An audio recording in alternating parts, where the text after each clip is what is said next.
The Central Intelligence Organization CIO has said that people in Zimbabwe are happy with the Mnangagwa and that it is Zimbabweans living abroad who contributed remittances, which reached 1.9 billion in 2024, who are making noise about protests with little impact. Sanabina mashoko atokuna kuti aiwa vanhu vachijamuka mashoko obudatawo panapana vakomana veintelligence pamusoro aiwa pemari 1.9 billion iri kukonzeresa panguva ino inotorwa subscribe like on the bell icon. Tipina pana vamajarajaros achibuda akabata nhau iyi anobudisa this evidence aiwa yenhau adonera chiti a recent survey conducted by Zimbabwe Intelligence Unit has revealed that despite online threats from diaspora community, there are no credible plans for protests or demonstrations in Zimbabwe linked to the so-called 31 March movement.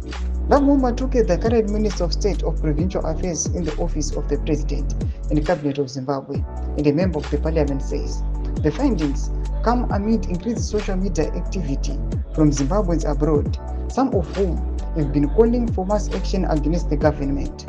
However, the intelligence report indicates that while there is online agitation, there is no evidence of organized protest on the ground within the country.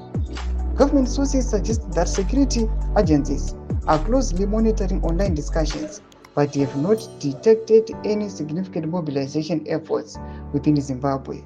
Officials have dismissed the diaspora-driven calls for demonstrations as lacking local traction.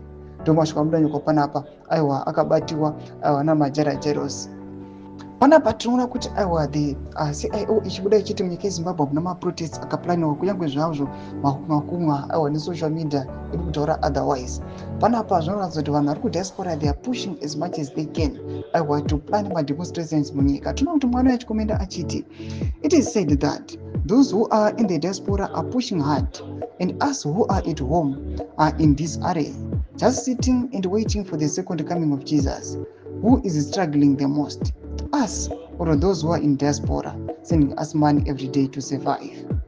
Ndo mashoko anobuda aiwa pamusoro aiwa pe 31 March demonstrations ari kungotaurwa nevanhu. People they are not sure. Munyika yeZimbabwe people they are being reluctant. Pana vationa vakomana vese vachibuda kutaura mashoko achiti aiwa mari idzo dziri kutaurwa dziri kudhimandwa nevanhu vediaspora vari kubudisa pachena vachiti aiwa dzakontributa kubva kupi.